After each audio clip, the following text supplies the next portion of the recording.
कमरे में यमराज।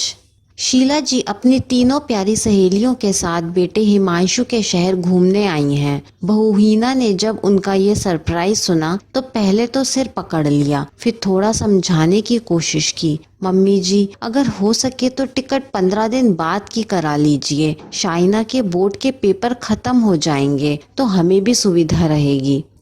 पर बहू की बात तो उन्हें सरासर अपनी तौहीन लगी। हिमांशु, बहू को बोझ लग रहा हो तो हमारा ठहरने का इंतजाम होटल में करा दे। अब फागुन का मेला देखने तो फागुन में ही आएंगे ना। हार कर हीना और हिमांशु ने तीनों सहेलियों के ठहरने की व्यवस्था अपने कमरे में की और शीला जी को बेटी शाइना के कमरे में ठहराया गया। बेचारे पति पत्नी बाहर ड्राइंग रूम में शिफ्ट हो गए। हीना फिर भी सब कुछ संभाल रही थी, पर शाइना की पढ़ाई का वास्तव में बहुत हर्जा हो रहा था। दिन भर तो शाइना अपनी सहेली के घर पढ़ने चली गई, पर रात तो घर में ही काटनी थी। जब चारों सहेलियों के ठहाके उसको बार बार डिस्टर्ब करने लगे तो वो चादर तान कर सो गई। 11:30 तक तो सहेलियां हीना और हिमांशु को घेर कर बतियाती रहीं। फिर हिमांशु के समझाने पर सब सोने चली गईं। हीना सुबह जल्दी ही उठ गई। सभी के लिए नाश्ता भी तैयार करना था और सारा दिन घूमने के इंतजाम भी देखने थे। जमाई लेती हीना ने आंखें खोली तो शीला जी ठीक सामने के सोफे पर बैठी खर्राटे ले रही थीं। मम्मी जी, यहाँ क्यों सो रही हैं? हीना का मन सशंकित हो गया। कहीं शाइना ने कुछ उल्टा सीधा तो नहीं कह दिया?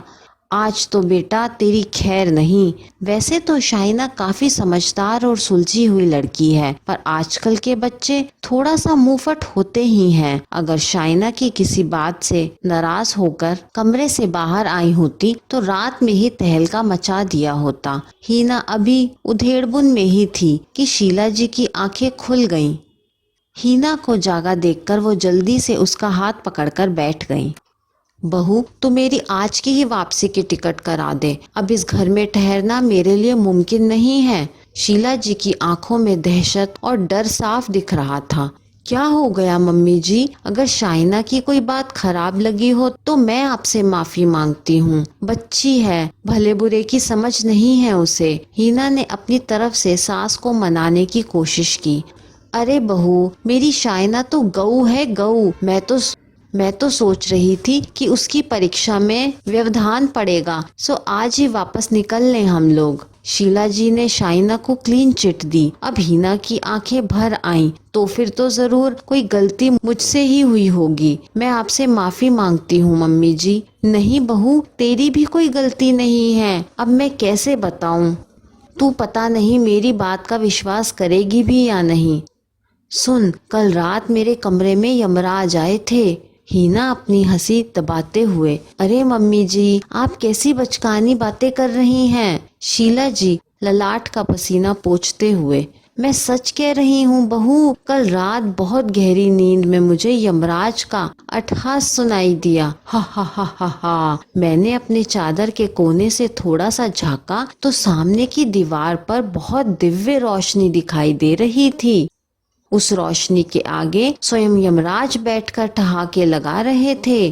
शीला जी की व्याख्या सुनकर हीना का सिर चकरा गया। ऐसे कैसे यमराज के दर्शन हो सकते हैं भला? उसे लगा मम्मी जी सपना देखकर डर गई हैं।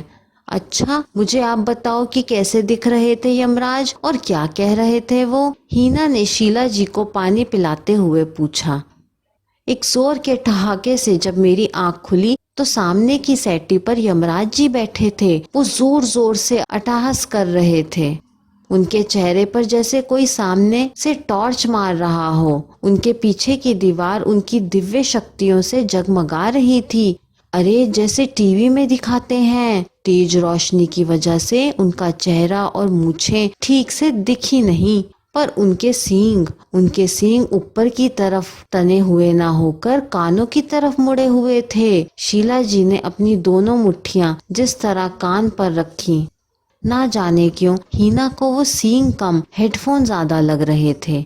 बहू, मैंने आज तक कभी तेरी तारीफ नहीं करी, पर आज बता रही हूँ कि बहुत भाग्यशाली हूँ मैं।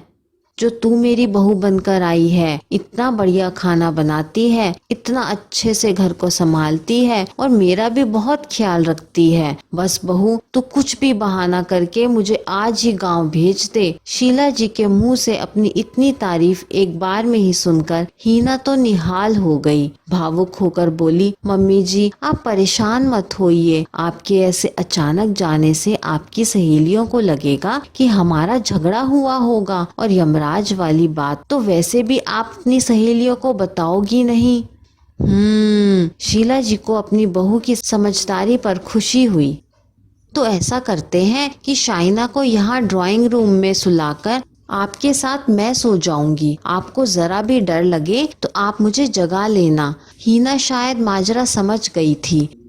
शीला जी ने एक बार फिर बहू की बलैयां ली और जल्दी से मेला जाने के लिए तैयार होने लगी। शाइना जब सोकर उठी तो बहुत डरी हुई थी। रात को दादी के चीख कर बाहर भागने के बाद उसे अपनी गलती का एहसास हुआ था। दरअसल वो हमेशा से अकेली ही सोती आई थी, तो नींद न आने पर वो हेडफोन लगाकर रील्स देखने बैठ गई थी। एक रील इतनी मजेदार थी कि वो दादी की उपस्थिति भूलकर ठहाके लगाने लगी। हीना सींग वाली बात पर ही माजरा समझ गई थी, पर सासू माँ के मुंह से अपनी इतनी तारीफ सुनने के बाद उसने राज को राज ही रहने का निर्णय ले लिया। ये कहानी आपको कैसी लगी मुझे कमेंट करके ज़रूर बताइए। कहानी पसंद आई हो तो लाइक, शेयर और चैनल को सब्सक्राइब करना ना भूलें।